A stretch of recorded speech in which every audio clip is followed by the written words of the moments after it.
Hello everyone, welcome back to our channel. जो मेरे channel पर न्यू विजिट कर रहे हैं, न्यू लिसनर्स हैं, उनसे रिक्वेस्ट है कि प्लीज़ चैनल को अगर आपने सब्सक्राइब नहीं करा है तो जाके चैनल को सब्सक्राइब कर लीजिए, वीडियोस को लाइक कर देना, बेल आइकन को हिट करना मत भूलना ताकि स्टोरी से रिलेटेड जो अपडेट होगी उसके नोटिफिकेशन को आप लोग मिस ना करो। ओके सो फ्रेंड, आज मैं आप लोग के लिए एक शार्मिंग एफ लेकर आ गई हूँ और ये एक वन शॉट एफ होने वाला है जो कि एक ही एपिसोड में ख़त्म हो जाएगा। सो ज़्यादा टाइम वेस्ट ना करते स्टोरी की तरफ चलते हैं। स्टोरी से पहले, स्टोरी को स्टार्ट करने से पहले एक मोस्ट इम्पोर्टेंट बात जो कि मैं हमेशा कहती हूँ कि मेरी स्टोरी इमेजिनेशन पर बेस्ड होते हैं, उसका रियल लाइफ से उन कैरेक्टर्स का कोई भी लेना देना नहीं होता है। ओके, तो आज जो मैं एफ लेके आने वाली हूँ वो इमेजिनेशन पर बेस्ड है पूरा का पूरा, एंड ये स्टोरी मैंने ही लिखी है। सो चलिए स्टार्ट करते हैं। स्टोरी का नाम है why are you ignored me. So let's start the story. Story की स्टार्टिंग में हमें दिखाया जाता है डाइनिंग एरिया, जहाँ पर डाइनिंग टेबल पर दो पर्सन बैठे हुए थे। एक जिसने ब्लैक कलर का कोट, थ्री पीस कोट पहना हुआ था, सूट पहना हुआ था, वो हमारा विभूषण था, जो कि वे कंपनी कॉरपोरेशन का CEO था। और दूसरे साइड जो बैठा था चेयर पे, वो विभूषण का हस्बैंड, उसका वाइफ कह सकते हो आप, वो था। दोनों मिलकर ब्रेकफास्ट कर रहे होते हैं। दोनों बहुत हैप्पीली ब्रेकफास्ट करते हैं। तभी हमारा लाल भंगजी कहता है, काका आप इतनी जल्दी आज ऑफिस जा रहे हो, कुछ मीटिंग है आपकी जो आप जा रहे हो? तो विभूषण कहता है, हाँ मुझे ज़रूरी जाना है और तुम्हें भी तो मीटिंग अटेंड करनी है, तुम भी जल्दी रेडी होके जल्दी से आ जाओ, मैं तुम्हारा वेट करता हूँ। तभी हमारा लाल भंगजी कहते हैं, ओके काका मैं रेडी होके आता हूँ। वो दोनों हैप्पीली अपना जो है वो ब्रेकफास्ट करते हैं। ब्रेकफास्ट करने के बाद वो दोनों जो है वो ख़त्म करके अपने हैंड वगैरह वॉश करके लाल भंगजी रेडी होके नीचे आता है। तो तब विंग कुछ फाइल्स को चेक कर रहा था। तभी विंग कहता है, तुम रेडी हो गए बाबू? तो हमारा भंगजी कहता है, यस काका आई एम रेडी। फिर दोनों मिलकर जो है वो ऑफिस के लिए निकलते हैं। भंगजी ने जो है वो वाइट कलर का थ्री पीस सूट पहना था, उस पर ब्लैक टाइप बहुत ज़्यादा शूट कर रही थी। वो दोनों एक लग्जरी सी ब्लू कार में बैठते हैं और चल पड़ते हैं अपनी मीटिंग अटेंड करने। ऑफिस पहुंचने पर वो लोग अपनी कार को खड़ा करता है और चाबी को वॉचमैन के पास देते हैं। जो वॉचमैन होता है वो उस कार को पार्किंग लॉट में जो है वो पार्क करके आ जाता है। दोनों जब अंदर आते हैं तो सभी लोग उन्हें ग्रीट करते हैं, गुड मॉर्निंग ग्रीट करते हैं सभी लोग, और दोनों बहुत सिंपलिसिटी से उस चीज़ का आंसर देते हैं। दोनों अच्छे से अपनी मीटिंग्स को अटेंड करते हैं। एंड जैसे कि वांगजी के साथ हमारे विभूषण ने लास्ट नाइट को एक जो है वो प्रॉमिस किया था कि वो मीटिंग अटेंड करने के बाद उसके साथ जो है वो एक मूवी डेट पर चलेगा। तो दोनों ने उस चीज़ पर हामी भरी थी, इसलिए वांगजी और विंग दोनों अपनी मीटिंग को जल्दी से कंप्लीट करते हैं, मीन उसको डन करते हैं। कॉलबरेशन करने के लिए उनके पास दो कंपनियाँ आई थी जिन्हें उन्होंने एक एक चांस दिया था। जो वे ग्रुप ऑफ कॉरपोरेशन थी वो चाइना की मोस्ट टॉप जो थी वो कंपनी में से एक कॉरपोरेशन थी। और उसके साथ में ही जो लांस है उन्होंने भी कॉलबरेशन किया था। लांस और जो वी थे और जांग, उन्होंने एक साथ कॉलबरेशन किया था, जो कि एक साथ अपनी बिजनेस को आगे बढ़ा रहे थे। मीटिंग ख़त्म करने के बाद जो है जब वो दोनों जल्दी से निकल रहे थे तभी पीछे से लाल शिचन का वॉइस आता है कि लाल भंगजी तुम कहाँ जा रहे हो? तभी लाल भंगजी एक फीकी सी स्मेल दिखा था, काका मैं वो। तभी लाल शिचन कहते हैं, मैं वो क्या? आंसर दो मुझे, give me the answer now. तभी पीछे से विभूषण आता है एंड वो भंगजी के शोल्डर पर हाथ रखते हुए कहता है, वो एक्चुअली शिचन बात ही है कि मैं और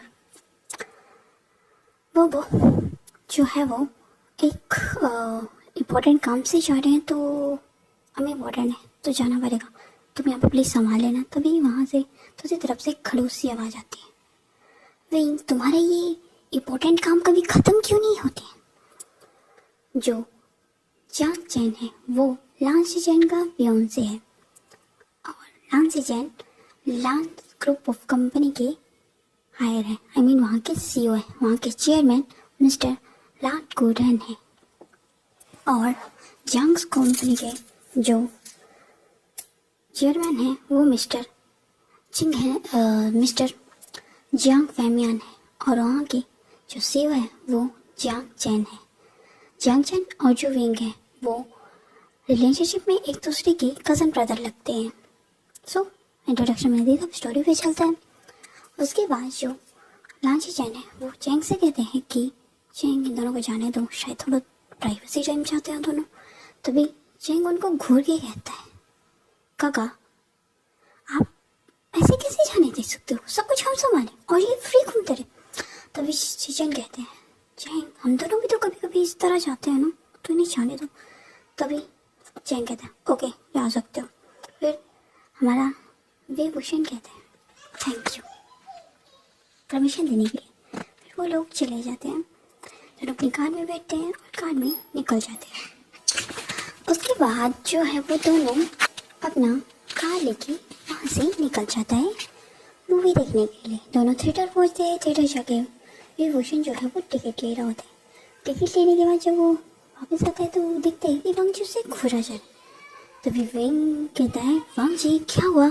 तभी वांग जी कहता है, आपने मेरे जी खाने के लिए कुछ नहीं लिया। तभी विंग कहता है, ओके बाबा मैं लेके आता हूँ।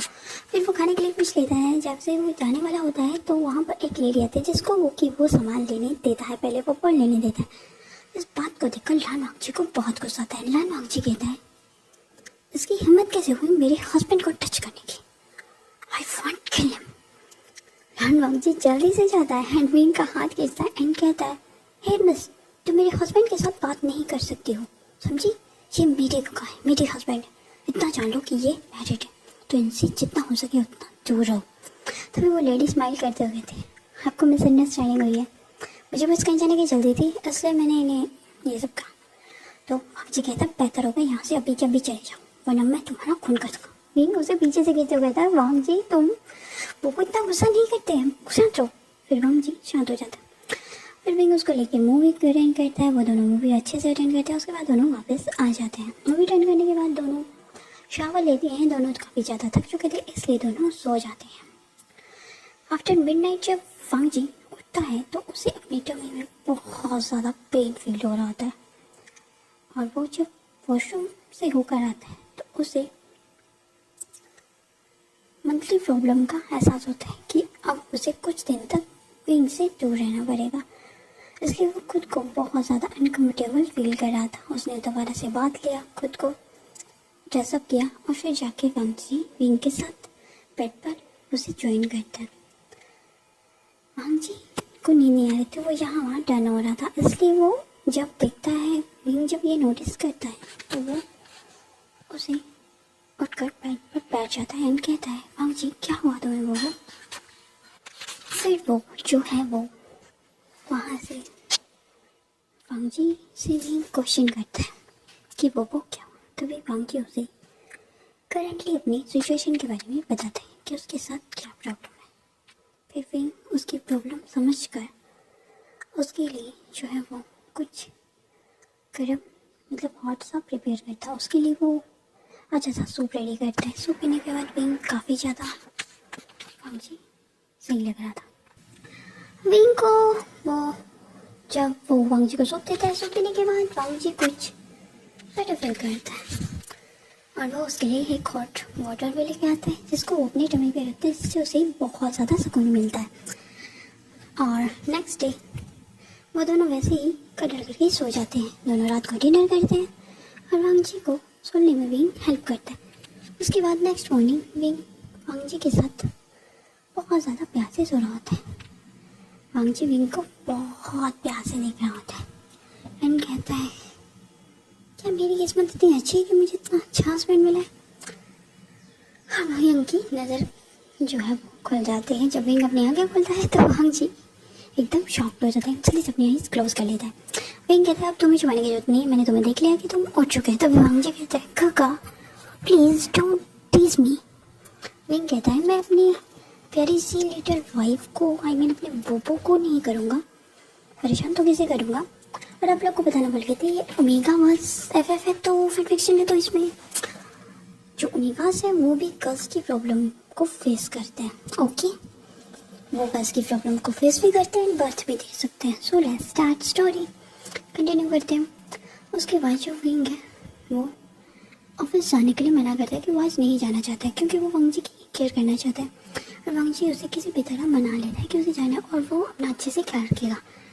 विंग उसके लिए ब्रेकफास्ट बनाता है, उसके लिए पूरा मतलब खाना प्रिपेयर करके जाता है। उसके फोटो पे किस कहता है तुम अपना ख्याल रखना। तो वांगजी कहता है ओके। उसके बाद जो है वो विंग अपने को जो है वो ऑफिस के लिए निकलता है। वो अपनी ऑफिस वर्क कंप्लीट करके वो नाइट को जब घर आता है तो देखता है कि वांगजी जो है वो उसका वेट कर रहा है। तभी विंग जब आता है तो वांगजी सबसे पहले उसे हक कर लेता है एंड वांगजी को विंग बताता है कि उसने उसके लिए कुछ गिफ्ट लाए। तो वांगजी जब वो गिफ्ट देखते तो हैरान हो जाता है, एक बच्चों की तरह उछल के विंग के चिक्स पे पिच्ची कर दी। एंड विंग कहता है ध्यान से, धीरे, तुम्हारा तबीयत सही नहीं है, हाल तुम्हारा सही नहीं। तो वांगजी कहता ओके। इसी तरह से दिन बीत रहते हैं। फिर एक दिन विंग को जो है किसी कंपनी के टूर पर बाहर जाना होता है। उसे बिजनेस टूर पर बाहर जाना होता है जहाँ पर वो वांगजी को लेकर नहीं जा सकता था। उसे अकेले ही वो मीटिंग अटेंड करनी थी, इसलिए उसे जाना पड़ता है। वांगजी को विंग बताना चाहता है कि वो उससे बात करता रहेगा, उसके साथ टच में रहेगा, बट फिर वो चला जाता है। वांगजी को बुरा तो लगता है बट वो विंग को जाने देता है क्योंकि विंग को बिजनेस भी तो देखना है, वांगजी को थोड़ी देखना है। उसके बाद जब विंग अपने बिजनेस मीटिंग्स को अटेंड कर रहा होता है क्योंकि उसकी जो नॉर्थन साइड पर जो नॉर्थ चाइना साइड जो जगह थी, मतलब कोरिया साइड जगह थी, नॉर्थ कोरिया, वहाँ पर कुछ प्रॉब्लम जो थी वो क्रिएट हो गई थी जिसे सॉल्व करने के लिए उसे जाना पड़ा था। वो वहाँ पे गया होता है। वांगजी विंग को लगातार कॉल्स कर रहा होता है, मैसेज कर रहा होता है, बट विंग कोई भी रिप्लाई नहीं कर रहा था बिकॉज वो अपने वर्क में बिजी था। वांगजी जब कॉल करता है तो विंग का कॉल जो है उसका असिस्टेंट उठाता है एंड कहता है हेलो सर। तभी वांगजी चिल्ला के कहता है कि काका कहाँ है, काका से मुझे बात करनी है, मुझे काका से बात करनी है, प्लीज़ मुझसे बात करो। तो फिर वो असिस्टेंट बताता है कि सर बहुत ज़्यादा बिजी हैं, सो मैं उनके फ्री होने के बाद आपकी बात करता हूँ। वांगजी कहता है ओके, उन्होंने बताना जरूर कि मैंने उन्हें कॉल किया था। उसके बाद जो वांगजी है वो वांगजी विंग का कॉल का वेट करता रहता है। एक हफ्ता हो जाता है इसी तरह बीतते हुए। वांगजी विंग को कॉल करता है पर विंग उससे बात नहीं कर पाता है। उसके बाद जो होता है जब विंग अपनी प्रॉब्लम को सॉर्ट आउट करके जब घर जा रहा होता है तो वो वांगजी के लिए बहुत प्यारे बड़े से गिफ्ट बाय करता है और उसे बहुत ज़्यादा जल्दी होती है क्योंकि उसने एक हफ्ते से अपनी पप्पू को नहीं देखा था, मुलान वांगजी को नहीं देखा था। इसलिए वो जब 1 वीक के बाद जब घर आता है तो वो घर का डोर खुला ही होता है एंड वांगजी कुछ प्रिपेयर कर रहा होता है और उसको प्रिपेयर करने के बाद उसे वाटर की जरूरत होती है तो वो एक वाटर निकालता है, ग्लास में पोर कर रहा होता है वाटर। जैसे ही विंग आता है तो वो वांगजी को आवाज़ लगाता है पोपो। वांगजी विंग की वॉइस को सुनकर एकदम शॉक्ड हो जाता है। उसके हाथ में जो उसने ग्लास पकड़ा था वो नीचे गिर जाता है, गिर कर टूट जाता है। वांगजी पीछे मरता है। पहले तो वो दौड़ता है बीवी की तरह विंग के पास, बट फिर वो कुछ सोच कर रुक जाता है एंड वांगजी विंग से बात भी नहीं कर रहा होता है। विंग देखते हैं वांगजी की आंखों में आंसू। विंग तुरंत जाके उसको हक कर लेता है, कहता है बोबो क्या हुआ तुम्हें, तो तुम रो क्यों रहे, क्या हुआ है बताओ मुझे, क्या हुआ बोबो प्लीज़ टेल मी। बट वांगजी रोते हुए कुछ भी नहीं कहता, सिर्फ उसकी टीयर है। वांगजी कहता है मुझे आपसे बात नहीं करनी। वो विंग को थोड़ा सा पुश कर देता है, जोर से नहीं सिर्फ धीरे से। विंग उसको हक करते हुए कहता है उसके नेक के पास अराउंड किसिस करते हुए बोबो क्या हुआ है तुम्हें, प्लीज़ टेल मी। तभी वांगजी बताती कि तुमने मुझे इग्नोर किया, मैं तुम्हें खोल कर रहा था, तुमने मेरी कॉल्स या मैसेज का कोई रिप्लाई नहीं दिया। क्या तुम वर्क में इतने बिजी थे, तुम खो गए थे क्या, भूल गए थे कि तुम्हारा घर पे हस्बैंड है जो तुम्हारा वेट कर रहा होता है, तुम्हारा वेट करता हूँ बट तुम्हें मेरी कोई केयर ही नहीं है। तभी विंग कहते हैं ओह माय क्यूट हस्बैंड, मैं तुम्हारी केयर नहीं करूँगा, तुम्हें मिस नहीं करूँगा तो मैं इसको बोलूँगा। वैसे मैं अपने हस्बैंड से बहुत प्यार करता हूँ। वांगजी से पूछ के कहते हैं छूटे, आप मुझसे प्यार नहीं करते काका, आप तो पता नहीं किसके साथ बातें करते रहते हो, मुझे इग्नोर करते। I don't talk to you. Wing कहता है प्लीज, वो इतना गुस्सा सेहत के लिए हानिकारक होता है, सो प्लीज अब तुम्हें देखना है मैं तुम्हारे लिए क्या लाया हूँ। तो वांगजी बेबी की तरह कहते क्या आप मेरे लिए कुछ लाए हो। तो विंग कहता है फिर वो विंग को जो विंग होता है वो वांगजी के लिए कुछ गिफ्ट ले आता है। वांगजी इन गिफ्ट को देख कर बेबी की तरह स्माइल करता है। जैसे वो गिफ्ट की तरफ फिर जो वांगजी होता है कहता है सच में मेरे लिए गिफ्ट लाए हो। तो विंग कहता है जब वांगजी उन गिफ्ट्स को देखता है तो वो गिफ्ट देखते देखते अचानक से जो है लेकिन नीचे गिर जाता है। जैसे वो नीचे गिरता है विंग चिल्लाता है वांगजी। उतने में वो उसे कैच कर लेता है एंड वांगजी विंग के हाथों में अब बेहोश पड़ा हुआ था। विंग जल्दी से उसे बेड में लेकर जाता है, उसे लेटाता है एंड फिर वो डॉक्टर को बुलाता है। डॉक्टर वेनकिंग आती है एंड वांगजी को अच्छे से एग्जामिन करती है। डॉक्टर वेनकिंग डॉक्टर होने के साथ विंग की बेस्ट फ्रेंड भी थी, इसलिए वो विंग की एक बार कॉल करने पर ही वहाँ पर आ गई थी वांगजी को अटेंड करने के लिए। वो वांगजी को अच्छे से जो एग्जामिन करने के बाद विंग को एक गुड न्यूज़ देती है। विंग कहते हैं क्या हुआ मेरे बबू को, वो बेहोश कैसे हो सकता है? वेनकिंग प्लीज़ मुझे बताओ। वेनकिंग मुझे सिचुएशन बताते हैं कि वांगजी प्रेग्नेंट है और इस सिचुएशन में विंग को वांगजी का अच्छे से ख्याल रखना चाहिए था। मुझे लगता है कि वांगजी काफ़ी वीक है इसलिए उसके साथ ऐसा हुआ है। विंग कहते हैं तो मुझे क्या करना चाहिए? तो वेनकिंग बताती है कि तुम्हें वांगजी को लेकर मेरे साथ हॉस्पिटल जाना पड़ेगा, मुझे उसको कुछ टेस्ट करने उसके बाद ही मैं तुम्हें कुछ बता सकती हूँ। विंग एक तरफ खुश था, दूसरी तरफ वांगजी को लेकर हेल्थ को लेकर थोड़ा टेंस पे था।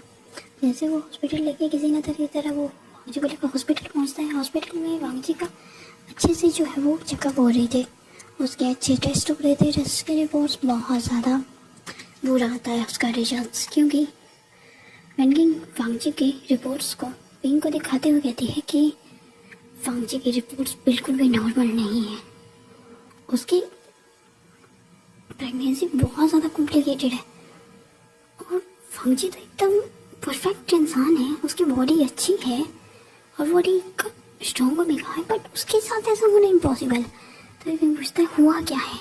तभी वेनकिंग बताती है कि वांगजी का बेबी बहुत ज़्यादा स्ट्रॉन्ग है, बट वांगजी की बॉडी उसे सहन नहीं कर पाएगी अगर वो उसे बर्थ देगा, क्योंकि वांगजी की मेंटल हालत भी मुझे सही नहीं लग रही है।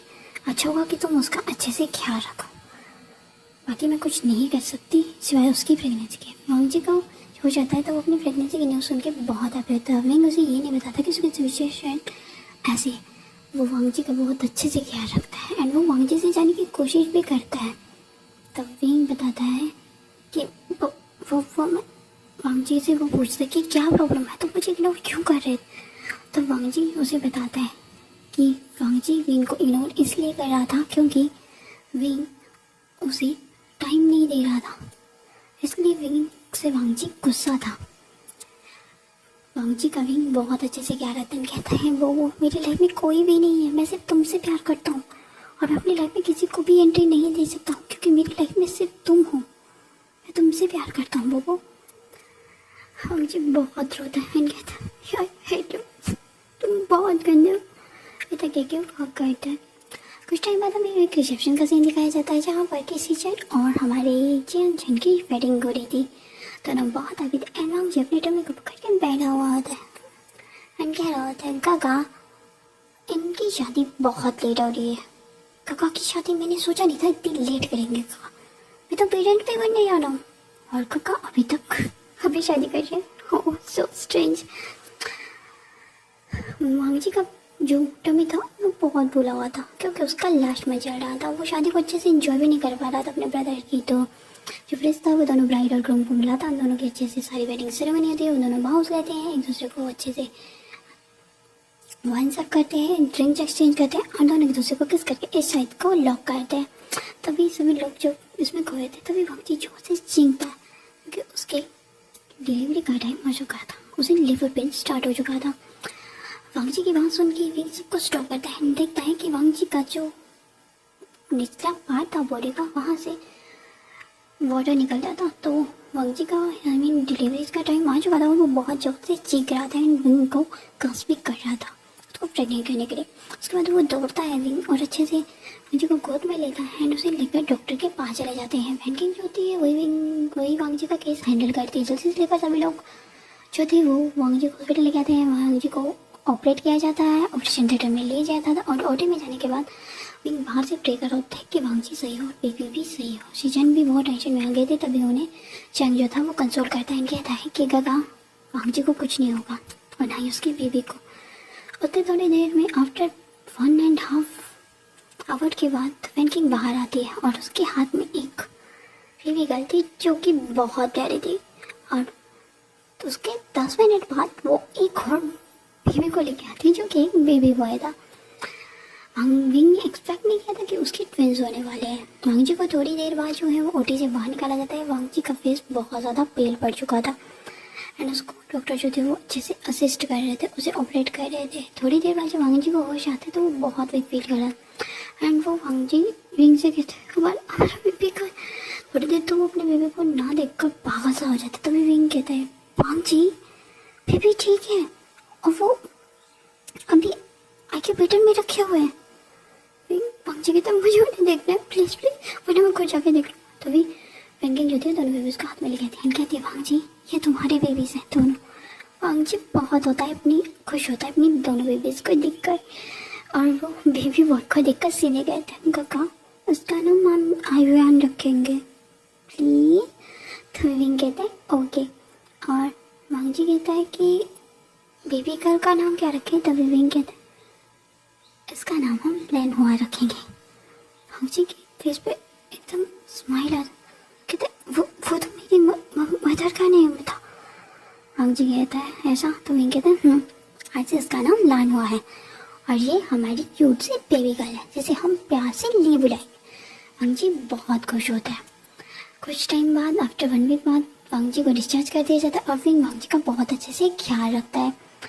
वांग जी को बेबी को फीडिंग्स कराने में हेल्प करता है, उसकी बहुत अच्छे से केयर करता है। उसके बाद हमें 1 साल बाद का सीन दिखाया जाता है जहाँ पर हमारे लान हुआ और हमारा लैन आयुआन 1 साल का हो चुका है, जो कि दोनों क्राउल करते हुए अपने मम्मा डैडा के पास आ रहे हैं, मम्मा मम्मा कह रहे होते हैं।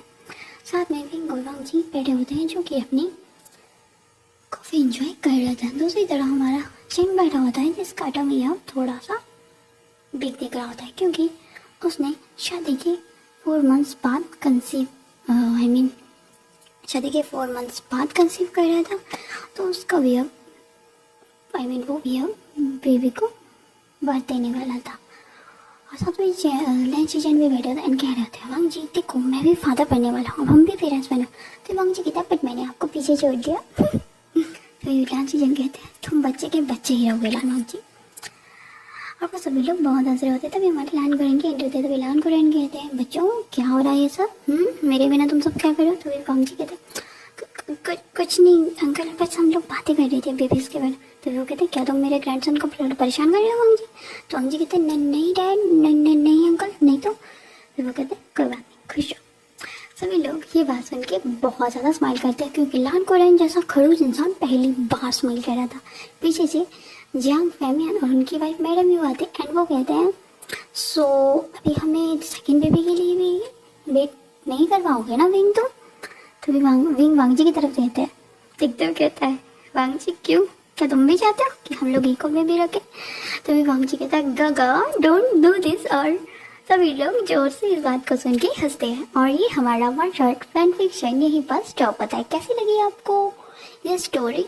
जैसी भी लगी प्लीज़ मुझे कमेंट करके ज़रूर बताना क्योंकि आपके जो कमेंट लाइक शेयर होते हैं उनसे मुझे बहुत ज़्यादा जो है इंस्पिरेशन मिलता है, मोटिवेशन मिलता है जिससे कि मैं और ज़्यादा एफर्ट लिख पाऊँ। सो फ्रेंड्स चलिए हम स्टोरी आगे नेक्स्ट स्टोरी में मिलेंगे। ये बात जैसा भी लगा ये फिर प्लीज़ कमेंट करके ज़रूर बताना और मिलेंगे नेक्स्ट स्टोरी में। तब तक के लिए bye take care, thanks for watching and share करना मत भूलना। Thanks for watching, bye bye.